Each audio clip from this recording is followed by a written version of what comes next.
My guest today on the Culture Decoded podcast is Damian Hughes.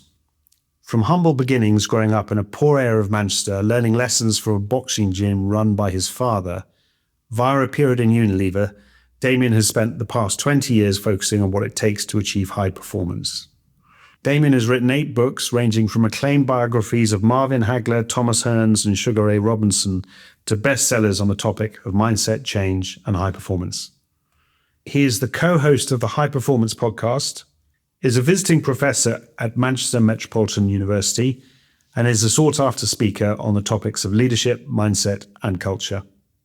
Damian has held coaching roles with the England football, rugby union, and rugby league teams, and has interviewed over 500 leaders in his search for wisdom and insight.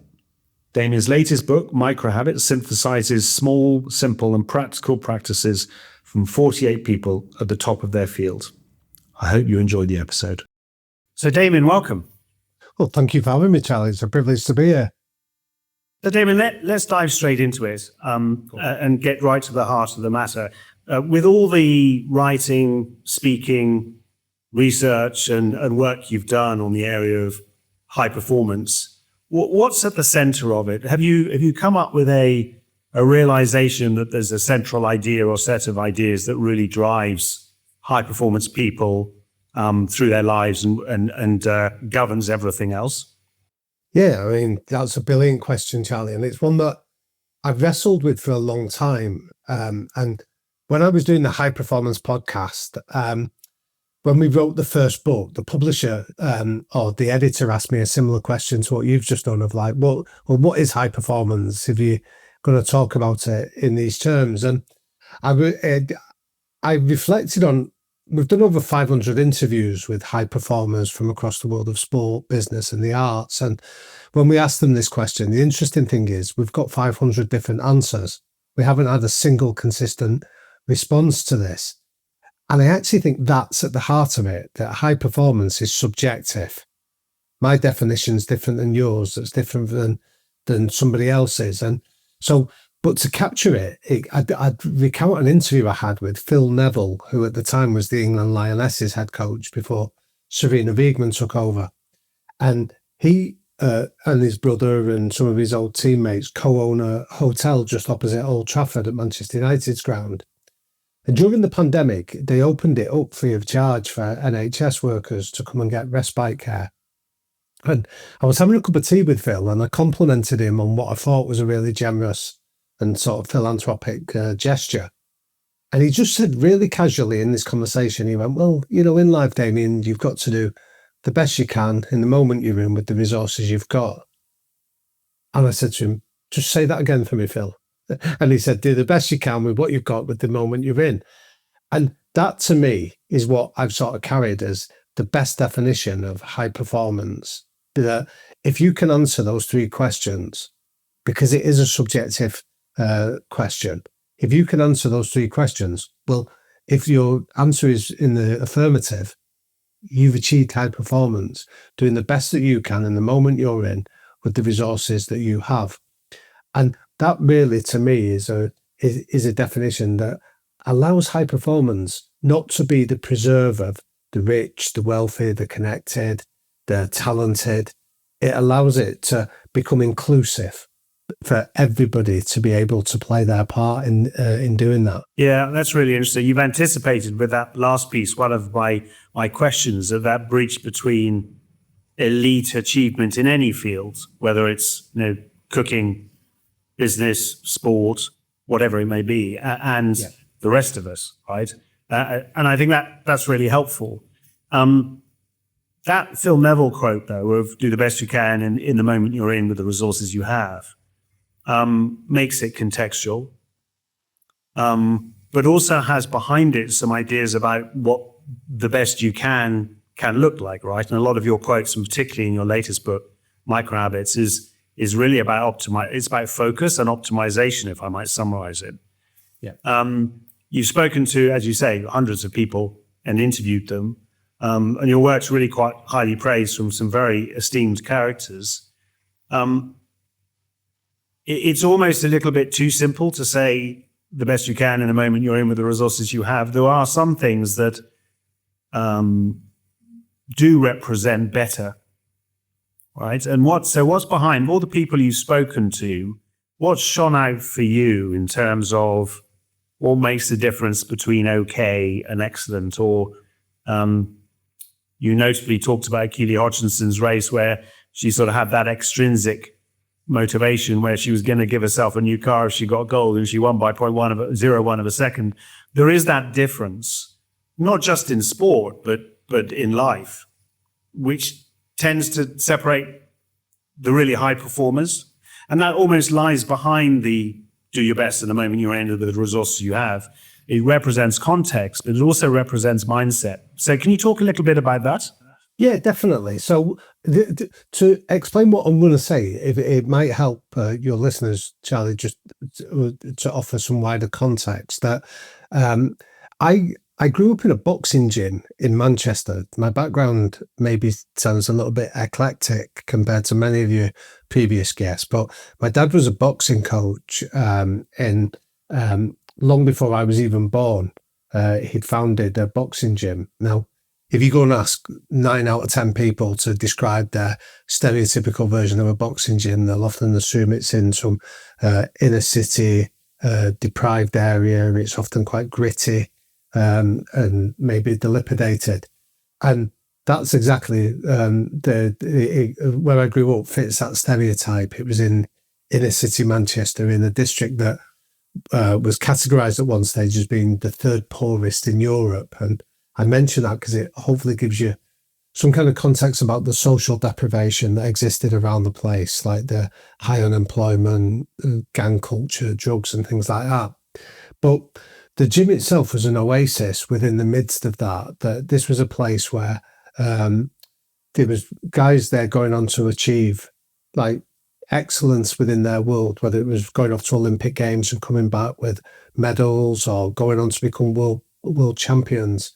That was happening there from people within the community. But the other thing that was really significant about it was the culture within that gym, that even though some of the areas around it maybe appeared a little bit beleaguered to an outsider, the gym itself was inclusive. There was people there that had no intention of ever setting foot into a boxing ring, but they wanted to come, whether it was like some of the old people in the area would just come and watch the young athletes, or whether it was people just looking to get a little bit fitter. Everybody was welcome and everybody felt included within that world. And I think that inclusive nature of creating a culture where everybody can come and thrive at their own level, whatever it was they wanted to do, and where they were felt, I'd summarise it in 3 ways. Everybody that was a part of that world felt that they were seen, they were heard, and they felt loved for being a member of that culture. Now, I'll give you a nice sort of coda to it, that Manchester Council named a road in tribute to her father for the impacts of the work he'd had within this part of Manchester. And when the council unveiled the road name a few years ago, it was a really bitterly cold January day. And there was about 600 people showed up. And my brothers and I, that had grown up within this environment, looked around, and we calculated about 80% of the people that were there that day had never set foot in a boxing ring. But they'd been members of an environment that had nurtured, encouraged and fostered them, that allowed them to be better parents, partners and professionals in other domains of their life. So I think there's something there around we need to, the difference that makes a difference is coming within that culture of being around an environment where we feel that we're seen, we're heard, we're loved for who we are. And then that allows us to do that second part, or the first answer I gave you, which is then do the best that we can with what we've got in the moment that we're in. Is that situation just described common to boxing gyms around the world? Is that a boxing culture, or was that unique to what your father created in Manchester? Yeah, well, I've been lucky enough to sort of find an answer to that. I mean, when I sort of went down the route of academia for a while, there was a colleague at the university who said to me that we don't do research, we tend to do me-search, which is we try to make sense of our life by looking back and joining the dots. So I've been fortunate enough to go around sort of elite cultures, whether that is in the boxing world or sport as an industry in general, or even wider. And I think it's unique in many ways, but the pattern of how we go and create and shape and curate it is consistent with what we've seen in lots of different factors. I'll give you an example. I was lucky enough to do some work with an amazing man called Will Gadara, who he took over as the head of 11 Madison Avenue, which is now categorized as the world's #1 restaurant. But when he first took over, Charlie, he was 11 Madison Avenue was number 95 in the world's top 100 list. And he said, how do we get to #1? And when he went and canvassed opinion on that, most people said, get a better chef. And his point was, but we're in the top 100. So the quality of chefs is already at a ridiculously high level. So even if you got the #1 chef, he's probably going to move the dial 2 or 3 places, but he's not going to move you that quantum leap. And he realized that what nobody was actually working on, or what his ultimate competitive advantage could be, was what I was seeing in the boxing gym in Manchester, which was culture. So he decided to create an environment that goes back to this idea that everybody that worked and everybody that visited that world would feel seen, heard, and loved. So by doing that, they eventually, over the next 5 years, went from 95 to #1 in the list. So there is a pattern there of how these cultures where people tend to thrive and do the best that they can in the moment they're in, tend to operate. And that's really what I love sort of chatting about, like we're doing now, or writing about, as the Microhabits book demonstrates, but also working with leaders to help them understand how they can do similar in their own world. That's really fascinating. I'd like to draw out a tension in there, if I may, Dane, in the sense that you're talking about a culture where people feel seen, heard, and loved, which matches the sort of me search that you're doing, where it's subjective. How does that knit with the outcomes that people are seeking? So 11 Madison Avenue seeking to be the #1 restaurant in the world. That's also about outcomes. How do those two knit? And sports teams are the classic extreme example, which is where you're on a pitch or a court or some sort, or a rink every weekend, and you either win or you lose. And so in what way do the high performance coaches or the teams knit together the sort of individual flourishing that you're talking about in those environments, along with the very fine margins that separate the highest performing teams and the ones that don't come off with the gold medal at the end of the moment? Yeah. So again, it's a really good question. I think they're not counterintuitive. They're not one or the other. I think it's both.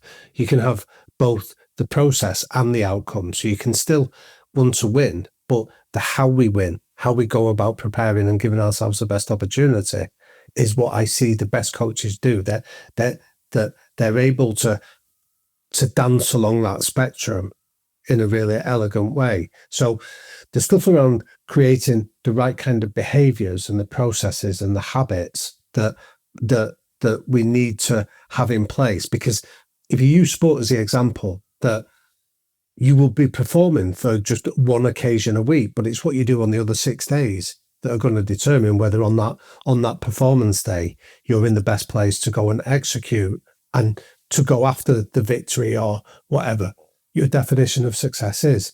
But it's what you do. There's a lovely phrase that I got from the boxing gym where I often talk about it's what happens in the shadows that determines what happens in the spotlight. And it's in the shadows that I think our focus really needs to be. And that might be things like, I'll give you an example, like when Clive Woodward took over the England rugby team, I interviewed him on this, and he said that lots of organisations talk an amazing game. They've got all these sort of abstract value statements up on the wall. So when he took over, one of the values of England rugby was respect. Now, nobody's arguing to be in an environment where disrespect is accepted. So it's almost self-evident. Of course, we want to be in a place where respect is offered. But when he got his players together, he said, what does respect actually look like? Just define it in terms of a behavioural term. And he left his players in a room for an hour to discuss what does respect look like in behavioural terms. And the players said, how early do you arrive for a meeting and how well prepared you are was their definition of it. And when he sort of explored that idea, they went, well, when you show up late for a meeting, that feels disrespectful to everyone else that's in there. There's an implication that you think your time is more significant than everybody else's, that everybody else can wait for you because you think that your time is more significant. So the players came up with this idea that don't talk about respect, demonstrate it by showing up 10 minutes early and fully prepared for the meeting that we've agreed to have.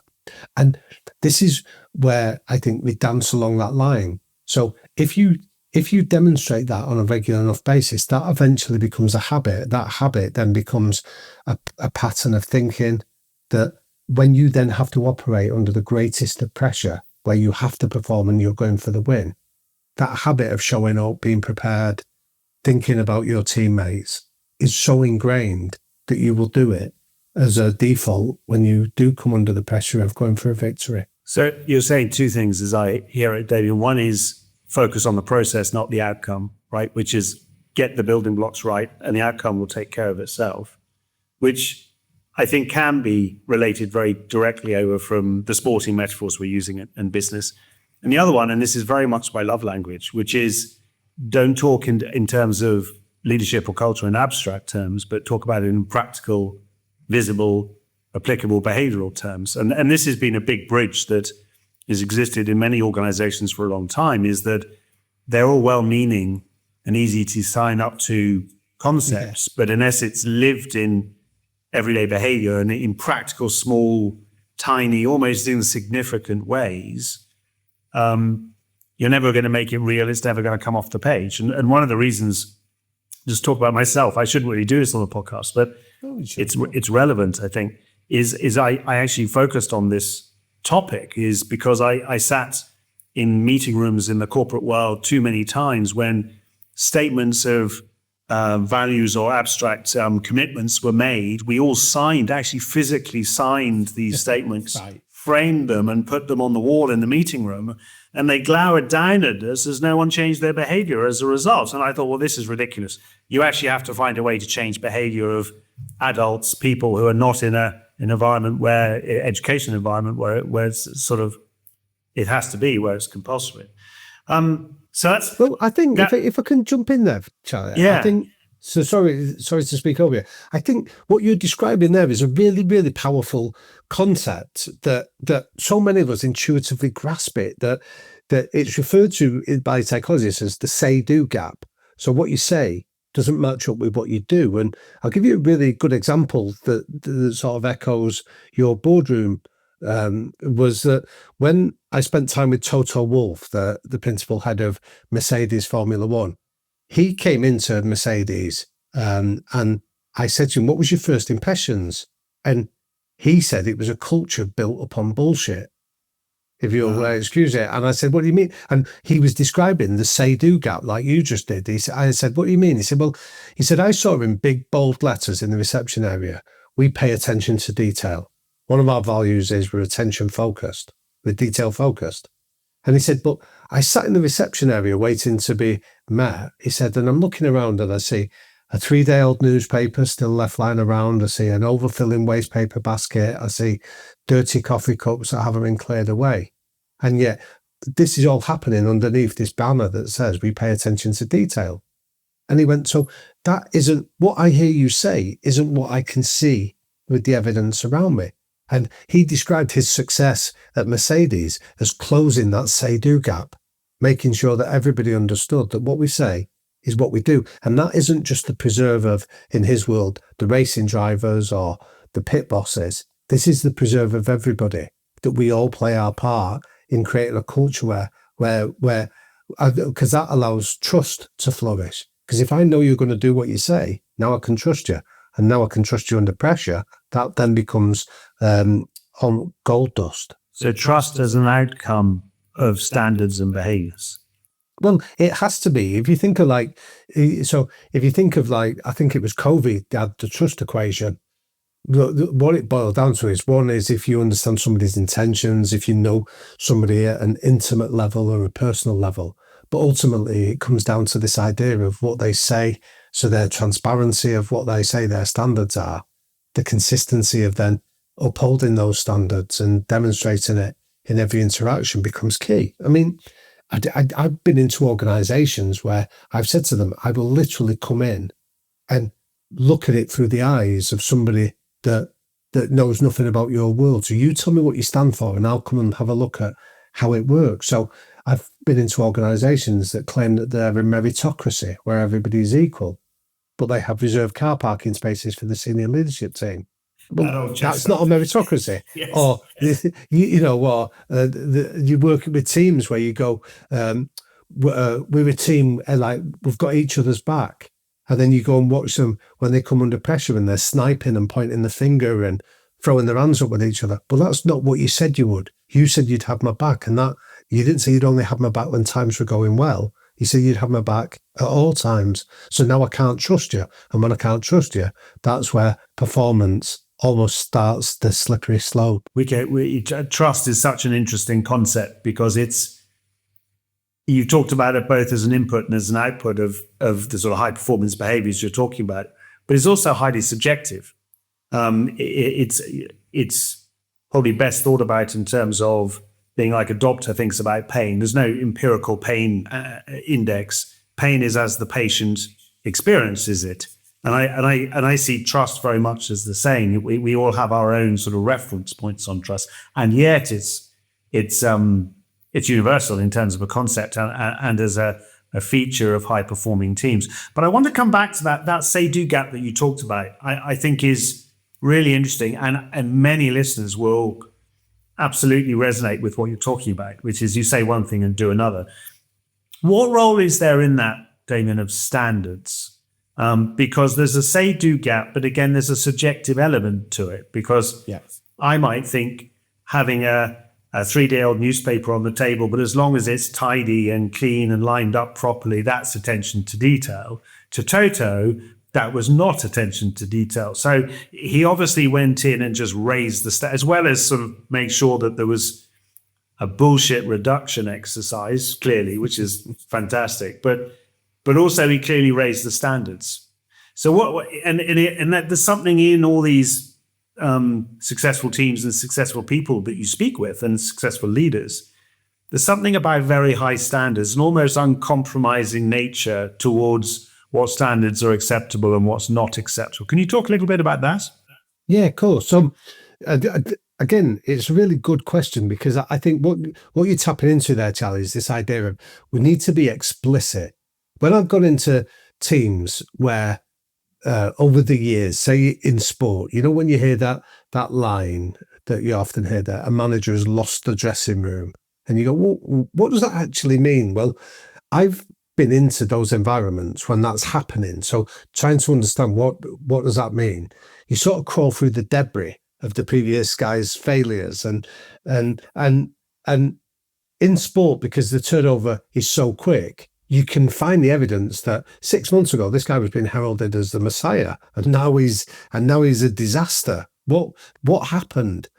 And this is based on my subjective view, so it is more anecdotal than backed up by anything other than that. But I often hear there's two things that people will tell you in those debriefs. It's either a lack of transparency or a lack of consistency has killed the leader. So either they'll say they weren't clear about the standards they expected, they were ambiguous, which goes back to your point about using that ambiguous language, that abstract language of values. So either the language wasn't transparent and clear, or the second thing is they were really clear, they just weren't consistent in their application of them. And either of those two factors reduces how much I can trust you, because I don't know where I stand with you. Either you've not told me what the standards are, like Toto Wolff coming in and going, no, it's about attention to detail, and this is the standard that I want you to role model. Or they were, but then they turned a blind eye when it didn't suit them. So in Total Wolf's case, like he told us the example where one of his other non-negotiable behaviours was teamwork. You have each other's back. So when he was involved in an incident where Lewis Hamilton and there was another driver ended up in a clash, he sacked both of them. Now that wasn't publicly announced, but he explained to us how he terminated the contracts of both of them and said to them, "I can't have you falling out on the track and disagreeing and looking to run each other off the track. So you no longer drive for us." And he followed through on that threat. And then both of the drivers came back to him within a week and said to them, "We don't want to leave Mercedes." And he then had the chance to say, "Well, if you're going to come back in, these are the standards. That this doesn't just apply. Teamwork isn't just a word we say. It's a standard of behaviour that we demonstrate at all times." So what he was doing there beautifully was he was closing the say-do gap, and nobody was immune to it. There was a consistency. You can't go to the reception area and start making a fuss that they've not tidied the newspapers away or emptied the waste paper basket, and then turn a blind eye because your senior drivers, the superstars of your organisation, are choosing to disregard the standards of behaviour that you're asking everyone to do. You have to be consistent with it. And this is one of the things that I've found sort of leaders that prioritise this idea of culture being your ultimate competitive advantage are willing to be consistent continuously, regardless of when it leads to hard calls. They will keep driving standards of behaviour regardless of who it is that transgresses them. So it's a really interesting framing, David. So clarity and consistency. Yeah.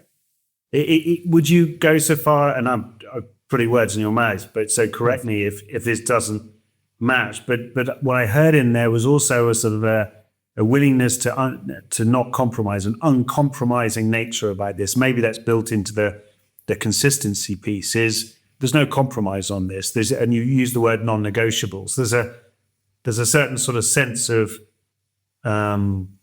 red lines or lines being drawn, and it doesn't matter who you are or what the context is, you can't cross the lines. Is that a feature of this? Well, yes, to a degree. So I'm not a fan of having sort of hard and fast rules, because I feel that there has to be a one size fits one, not necessarily a one size fits all. But I do feel that we have to have certain standards of behaviour, and so one of the things that I'll often do if I'm working with a team that's looking to talk about creating a high performing culture, the first thing that I will ask them to do is tell me an example of where high performance has shown up in your life. So it might be, if you're talking about a team, it might be, tell me the best game you've played in the last 6 months. If it's a sales organisation, tell me the customer that you get the best results with. If you're talking about an organisation, it might be, tell me your best quarter results. Whatever it is, you're just asking them to describe success to you as that's happened. Now, there's 3 reasons why that can be a really simple, it sounds a simple question, but it's incredibly powerful for 3 things that are happening underneath the psychological surface here, Charlie. The first one is that everybody will have an opinion. You know that old saying that failure's born an orphan, but success has got many fathers. Everybody will have something to contribute to that conversation if you're talking about success. The second, so what's included there is everyone will feel they have a voice that can be heard, and a perspective that has value. The second thing is everybody will speak, because psychological safety is baked into the question that you're asking. I'm not asking you to criticize anyone. I'm asking you to explore and excavate success. So everyone feels safe enough to offer a view without the worry of consequences of otherwise. But the third and most significant factor that happens underneath this psychological surface of that question is that confidence is built on evidence. And that's worth repeating. Confidence is built on evidence. So what I mean by that is that you're not asking people to do something new or different or uncertain or ambiguous. You're reminding them that they've already done it, because you've got that really strong relationship with the customer. You won that game. You had that best quarter results. So what you then explore from that is, let's look at the evidence, and the evidence will always show up in behavioural form. People will go, we went the extra mile for that customer. I really listened to what they wanted. I felt that my teammates were supportive of me. So they're describing success in behavioural terms. So to answer your question, what I try to get is, what are the non-negotiable behaviours? Whenever you look at success that's occurred within your world, what are the behaviours that consistently show up? And it might be things like, you might go, we treat each other with kindness or respect, right? And then you sort of demonstrate examples of it. Or it might be that we had each other's back. I felt we were genuinely a team, that we covered for each other.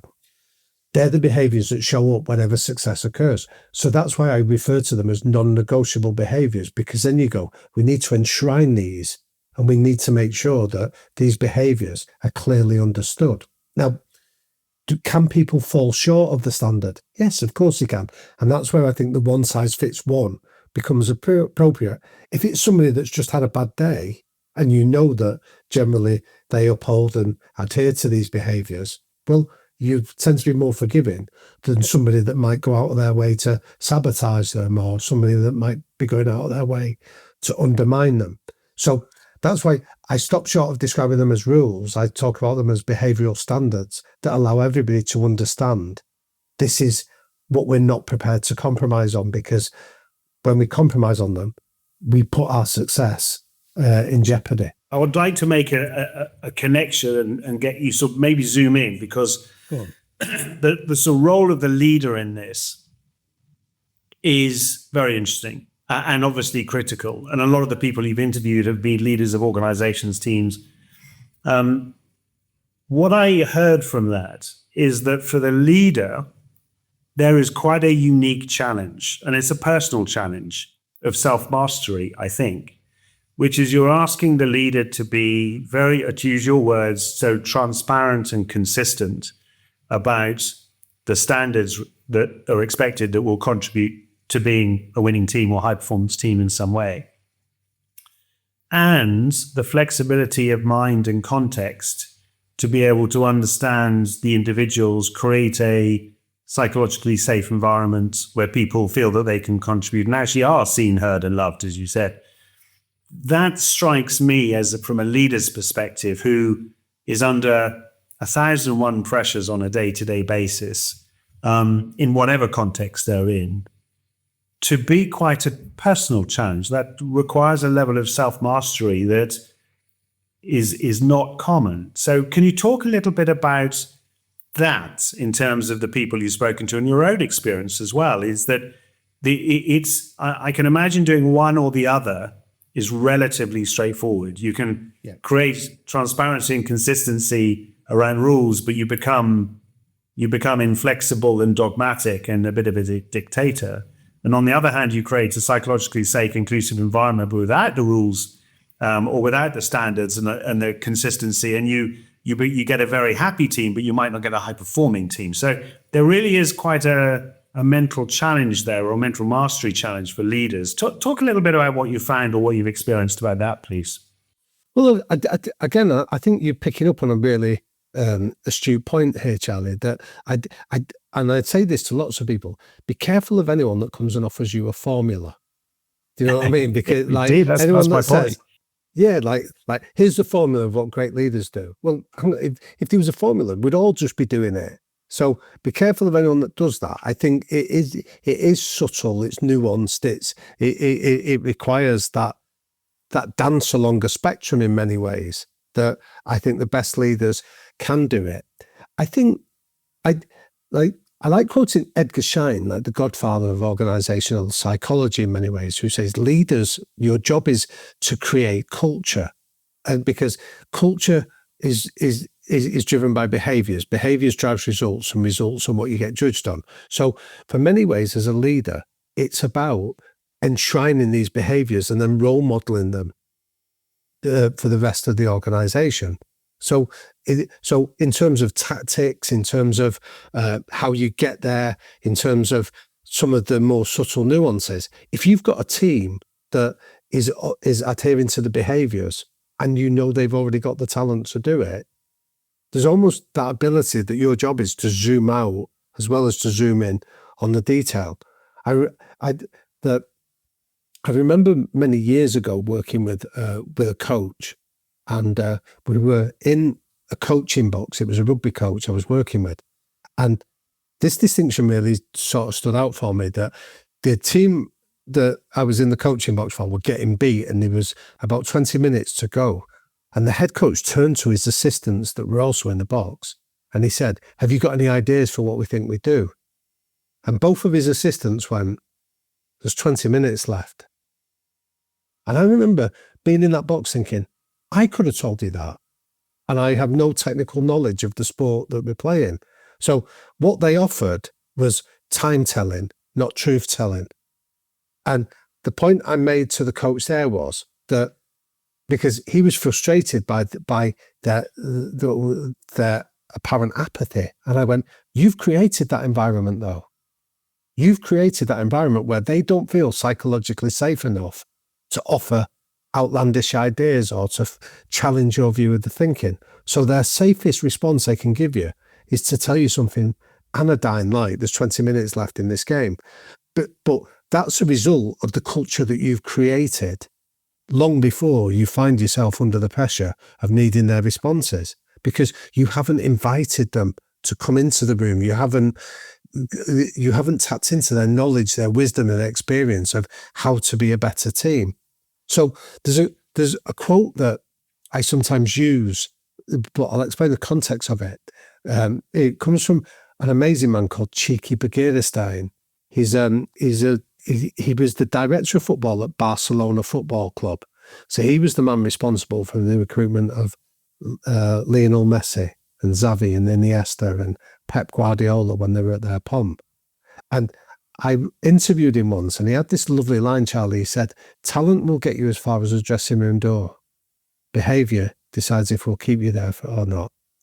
So the point he was making is that there's a certain level where talent is the requisite. You need to be good enough to do the job.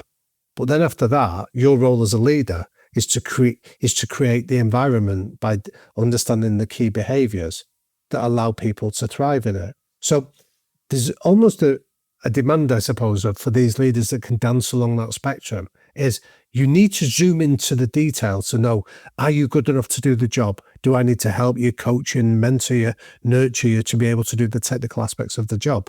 But once I'm confident of that, I then need to zoom out and just create the environment that allows you to thrive and get on and use the talent that you're bringing into the room, but respect the behaviours that is going to keep you in the room and keep others there as well. It's a recurring theme, Damian, isn't it? Which is it's behaviours, right? Absolutely. But there's a distinction there. It's not values.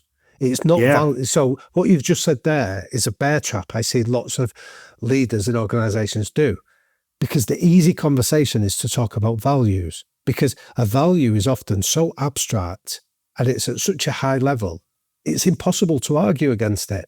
So if I said to you, Charlie, that I have a value of let's think of one, like integrity. Integrity. Nobody's going to sit in that room and go, "Well, I don't think that's important." Everybody goes, "Oh, fair enough." But so a nice test for when you hear a value is it possible to argue for the opposite?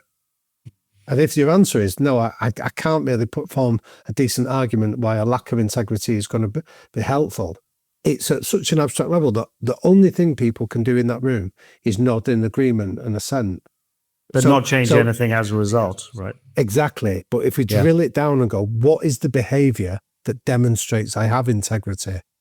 Now we're in a decent conversation, because now it's subjective and we need to agree a common ground that we can operate on. But sorry, I was conscious. I spoke over you there, so apologies. No, it's not at all. I'm really enjoying the conversation. I want to rewind back to one piece of what you got from Phil Neville. Yeah. Where you said, in the moment you're in. if I remember correctly. That's one That's part right, of it, right? And so if we match this point around behaviors to context, and actually the moment you're in and the demands of the moment you're in changes, right? We talked about Toto Wolff. He was a 7 times constructor championship in the Mercedes team. And they haven't been for the last 2 years, right? That context for Toto, who's still the team principal, still the same team, has changed, right? Yeah. From being an incumbent to being a challenger. You have written a lot, and you have interviewed a lot, and you've even got an organization called Liquid Thinking, which really circles around the topic of change or personal change or changing to the moment you're in. So we've talked about that need for leaders to be clear and transparent around their expectations and very consistent in their modeling and applying them. But not every moment is the same. So what role does personal change play in being a successful leader over the long term? Oh, I mean, that's such a beautiful question that I think the answer is massive, is the short answer. But let's explore it in more detail, because I like this idea of context. So I'll give you a funny example, but I'll omit the names of the guilty in it. That I was talking a few years ago to a leader, I'll keep it as vague as that, who described quite a high profile member of their team as being, if you'll excuse the language, a dickhead. And my question was, are they a dickhead, or are they simply a dickhead for you? Yeah, right. At which point the leader had to say, well, I don't know. How would I know the answer to that question? So we came up with what we called the Dickhead Test, right? And the Dickhead Test was simply, it was me asking, what's the name and ages of their children? What's the health and well-being of their parents like? Where are they going on their next holiday? Where did they go on their last holiday? What are they planning to do in their post-playing career?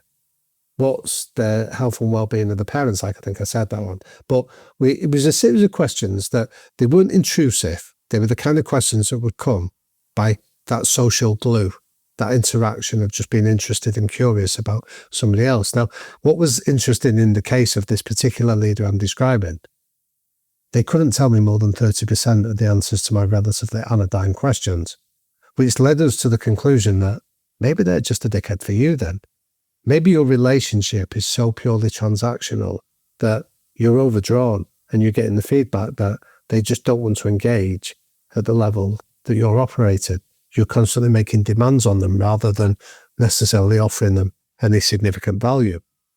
Now, the reason I mention that is because to explain that, I often rely on that formula that's been around since the 1930s that talks about people's behaviour is a function of both their personality and their environment.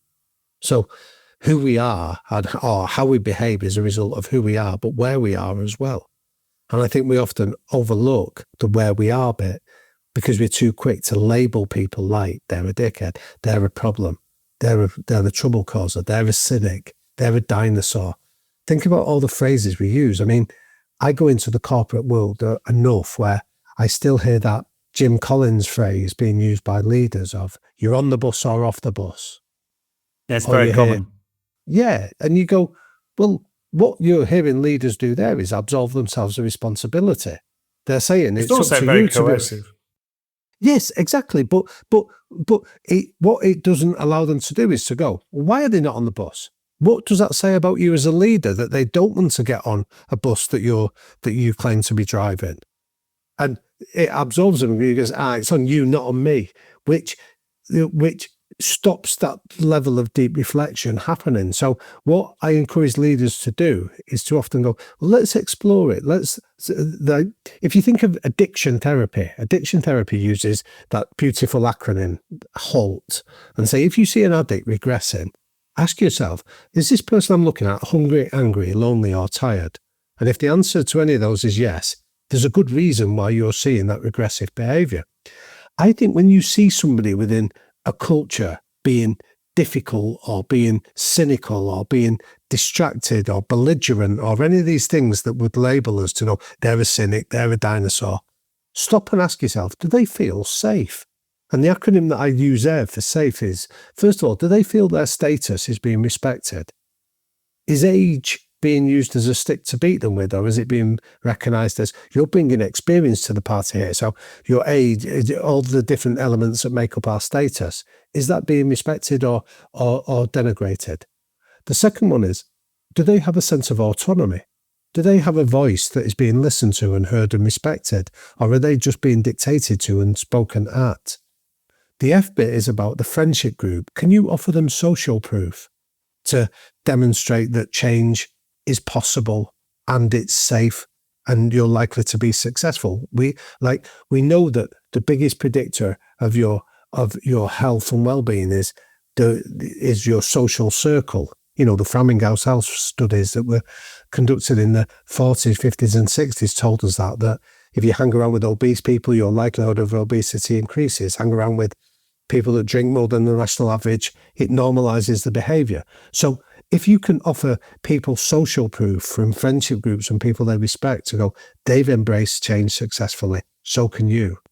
And then the final E bit of that personal change circle is, or that acronym, is equality. Do people feel they're being treated fairly? Because if I feel that you're behaving in a duplicitous way, or what you're proposing isn't inherently fair, we know people will act against their own self-interest to ensure that fairness and equality exist within their world.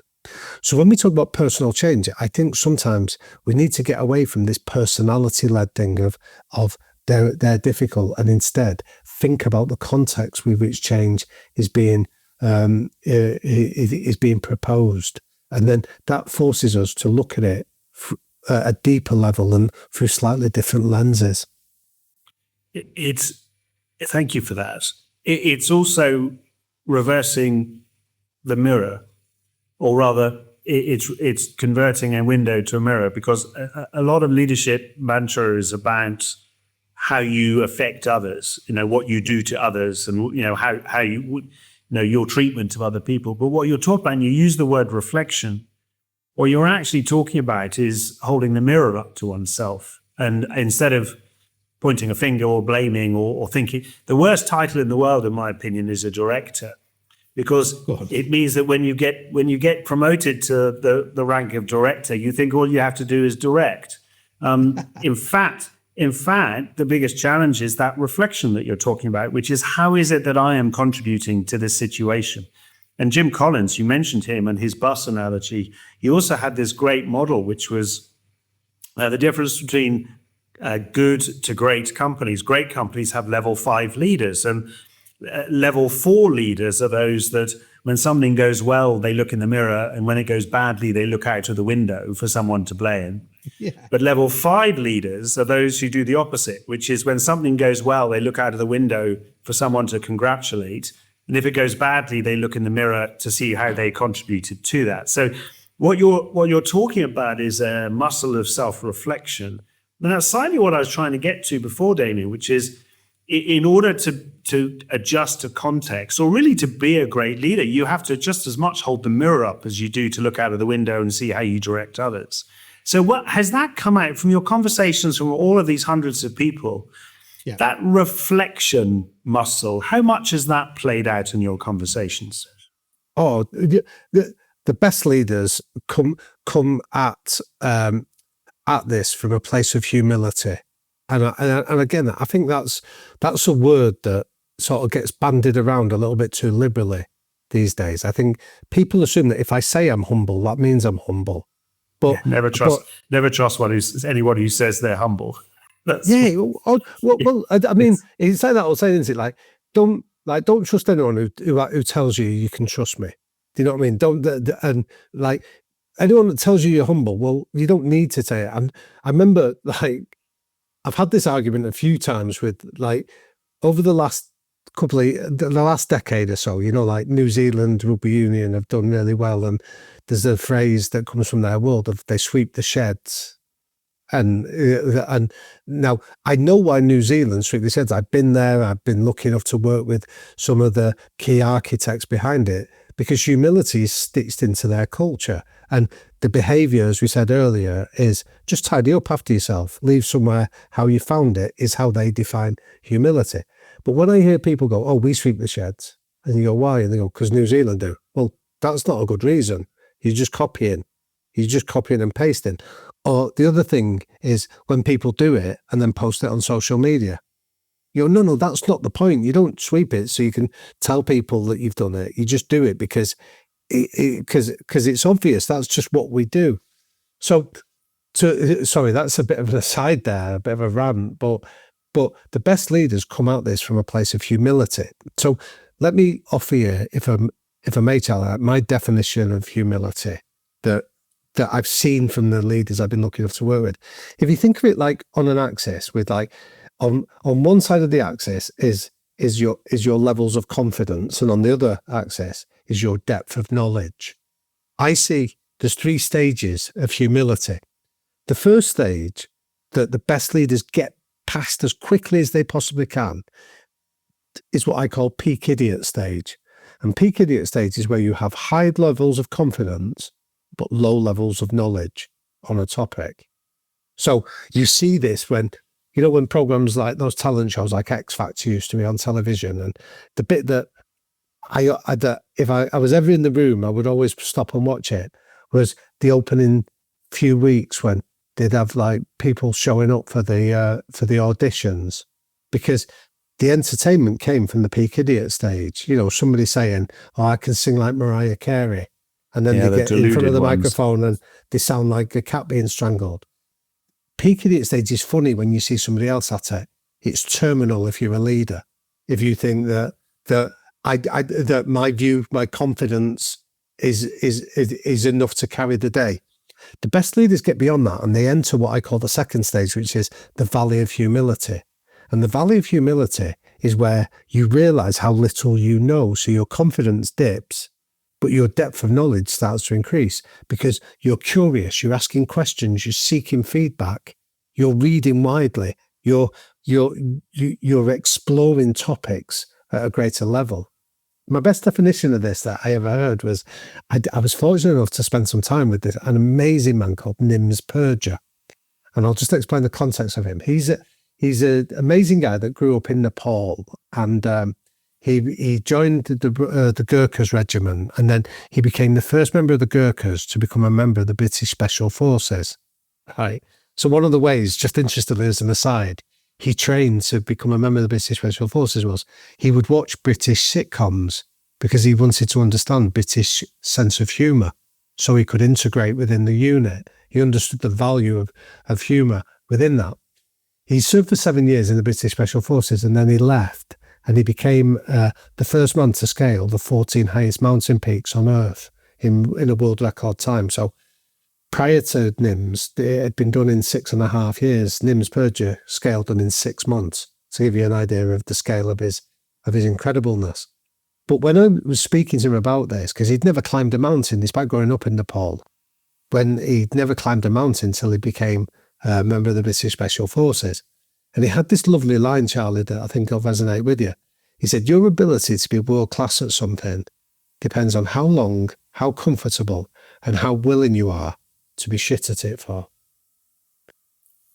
Because his point was, that's where the knowledge happens. That's where the learning happens, because you're constantly learning, revising, adapting what knowledge that eventually takes you to stage 3. Stage 3 is what I refer to as the hill of knowledge, where you have a depth of knowledge on a topic, but it's not a mountain. It's a hill that allows you to come back down into the valley to seek more knowledge that you can take back to your position of authority. So my definition of humility that I see from leaders that are willing to engage in this reflection is they get over themselves remarkably quickly. They get beyond peak idiot stage and feeling the need to have an opinion or having to be heard. And instead, they're in that curiosity phase of listening to others. They curate an inner circle of people that are willing to challenge them or be disagreeable in what they're offering them, because they want it to be able to take it to that hill of knowledge where they can use it, implement it, and make a difference with it. And I've seen that show up so often. I mean, I've been fortunate enough to be part of a group for the Football Association where I sit on a group with, it was Gareth Southgate, now Thomas Tuchel and Sarina Wiegman. And what strikes me every time is there's some incredible people here, like members of the British Armed Forces, like hugely successful entrepreneurs. There's political advisors that sit in this room. And when I first went there, I had some serious imposter syndrome going on. I was like, how am I in a room like this? But then what struck me was the humility of the people in there. They don't offer opinions with this confidence of this is the way, do it. They're open to new ideas. They say, may I permit, would you allow me to suggest, or can I offer a different perspective? And it's just such an amazing environment to be in because you're seeing humility in real life practice from some incredible people demonstrating it. And it's a trait that I can't think of a leader I've met that's been successful that hasn't demonstrated, or sustainably successful, I should add, that hasn't demonstrated that humility. There's so much in that, Damian. Thank you for that. It's quite a grand tour you've just taken us on. That quote of Nims, for me, gets to the heart of what everything you've spoken about, which is your tolerance of being shit at something. And it strikes me that our society celebrates shortcuts, instant success, expertise, confidence, all the things that the enemies of having the ability to sustain the discomfort of being shit at something. There's a social discomfort, there's an ego discomfort, but that discomfort is the steepest part of the learning curve. And so it's and I think it's a fantastically insightful comment. Let's just switch focus, Damian, because I have a feeling we could talk for hours about this. Yes, I'm enjoying it.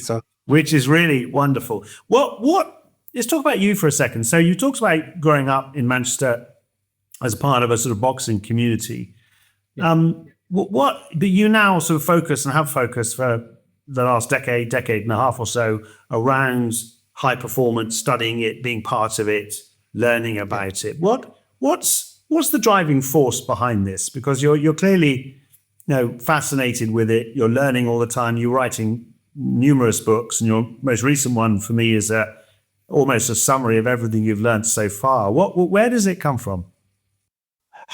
Yeah, well, thank you for asking, first of all, because I'm often loath to sort of talk about my own story, just because I feel sort of it pales alongside some of these incredible people I've been lucky enough to spend some time with. So I assume your listeners would rather understand their world. But I think the boxing gym was the origin story of being around these incredible people and seeing this. But as I say, also being part of a culture that felt really special. And I think my driver was to try and take the lessons from there that I saw, that from fairly ignominious beginnings in many ways. Like it certainly wasn't a place that was flush with facilities or the best of anything, but it was a place where the replicable stuff could be taken and used elsewhere. So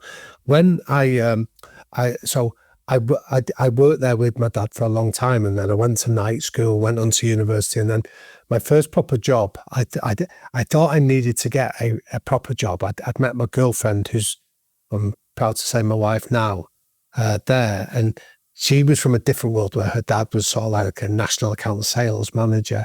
And I sort of mistakenly assumed that I needed to get a proper job if the relationship had a chance. So I started applying to the corporate world, and I didn't know anything about the corporate world, which I can look back now and realize how ridiculous that sounds. Like, for example, but I'd only ever done like cash in hand work. So the idea of employment law, meaning that you had to have that once you had a year's experience, you acquired rights. I had no idea that existed. So a company called Unilever took me on to work in human resources because they were like, oh, we love the idea that you've got this background in organisation behaviour and change, and you've actually done it in sort of quite difficult albeit different environments. So I went into this job in human resources, and I told my mum at the time, I said, I've got a job in something called human resources. And my mum was like, what's that? And I said, I don't quite know, but and my mum then said a question that I think only mums can ask, Charlie. She said, what are you going to do when you get found out?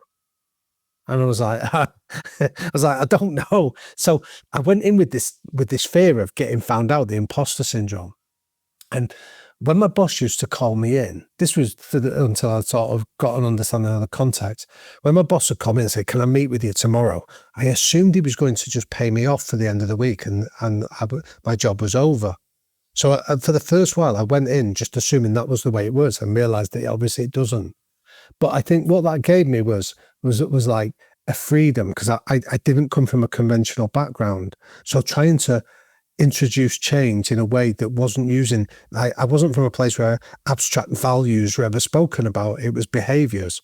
If you turn up on time, be respectful, things like that were stuff that nobody was saying, this is about integrity or this was about trust. It was just either there or it wasn't through how you behaved. So I ended up taking over in this role a factory just on the Wirral, just outside of Liverpool, and we turned it around. We turned the performance around from fairly desperate starting place to ended up being quite a successful factory. So the culture change stuff really lit me up, and it made me realise that it didn't matter where you were doing it. Like I'd been working in sport, but this was working in a manufacturing environment. But the common ground was we were working with people. And it was about helping people to change their behaviours and understand better. So I loved it. And we did this. And then I ended up getting promoted to the last role I did in the corporate world was I was made a human resource director out in South Africa and the Middle East for a part of Unilever. And I'll tell you this story because I don't know if it'll resonate with you or with your listeners. We were sat in this boardroom in Durban. Right. And I knew I'd got this promotion, but I knew I was promoted to my level of incompetence. It was the Peter principle. We all reached that at some point. Yeah. Well, I reached it here, right? And I was sat in the boardroom in Durban and I was looking out the window and I was thinking, I'd love to be out there because it was such a lovely day. But we were talking about flora margarine sales in the region, right? It was called bechamel in Africa. And the sales had dipped in the region by like 5% or whatever. And I was sat in the room and my colleagues were talking about how they were going to arrest the decline and how they were going to fix it. And as I was watching this debate sort of creeping death around the table, the thought occurred to me, I thought, I don't give a shit. Like, I literally do not care. There is not one atom of my being that is invested in this or cares about it. And yeah, as the conversation was getting closer to me, I was thinking, what am I going to do here? Right. And I should have just be honest and just say, I'm not really bothered. It doesn't really affect me. But I didn't. To my shame, I pretended to be as desolate as everyone else was. I was like shaking my head and, oh, what can we do? And it was that night I went home, I had a little flat and I went back to my flat and you know that inner voice that we have? It was absolutely unsparing. It was like, you fraud.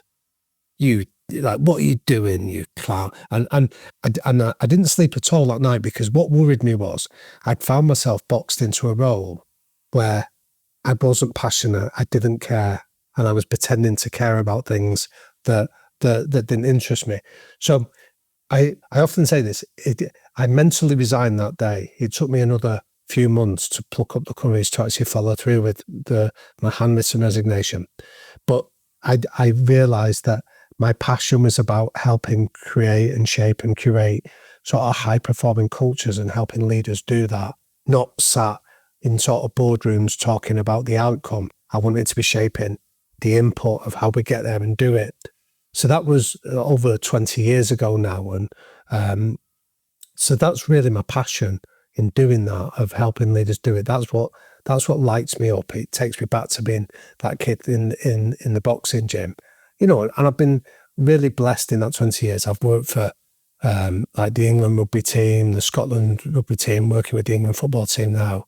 Lots of teams where I feel incredibly privileged that I've been in environments to be able to work with some incredible leaders to do that. And that's why I love doing the podcast, the High Performance, because I get to speak to incredible people that have done this, who are so generous at sharing their knowledge. And then my wife calls me a secret geek, Charlie, because I like sitting and writing as well. So the books are just like another passion of taking this idea of loving the idea of high performing cultures, but trying to make it accessible for people regardless of their role or status. Well, you've been very generous with your insights, and I think you have made it very accessible. I don't think I've spoken to somebody who has such a varied and broad exposure experience and is so thoughtful around this topic. So thank you. And there are many more little corners of the topic we could explore, but I think given what you just shared and that sort of seminal moment in the boardroom in Durban,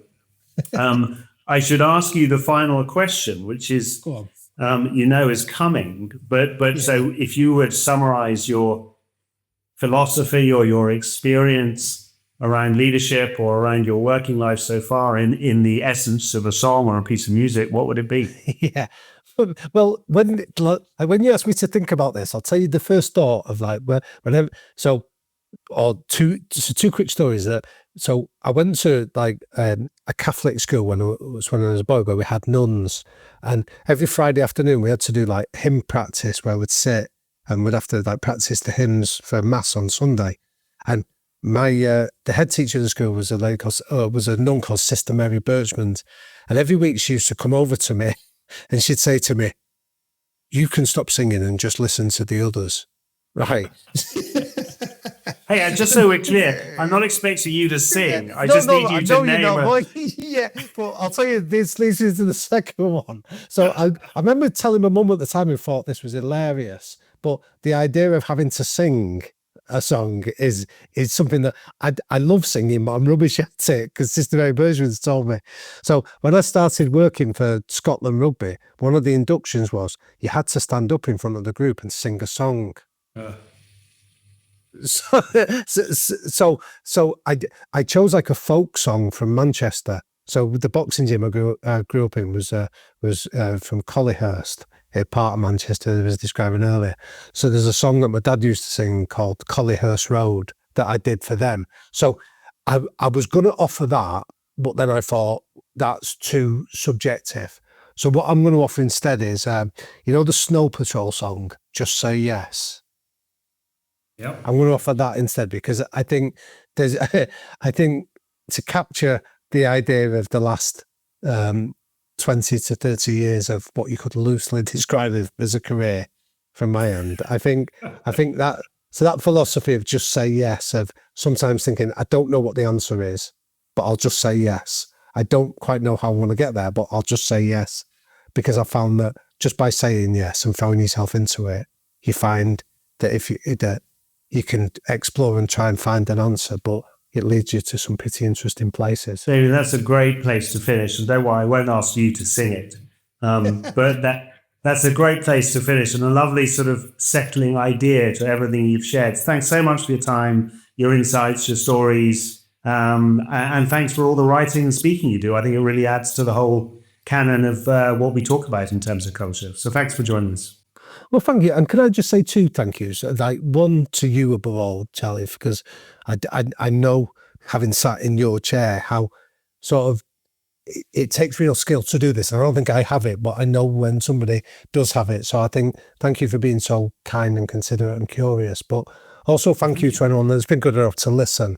If you've got this far into the conversation, I think I never take people's time for granted. We're all busy and we've all got a dizzying array of choices. So if anyone has been kind enough to stay with us, I would just want to express my appreciation to them as well. Fabulous. Damian, thanks so much. Thank you, Charlie.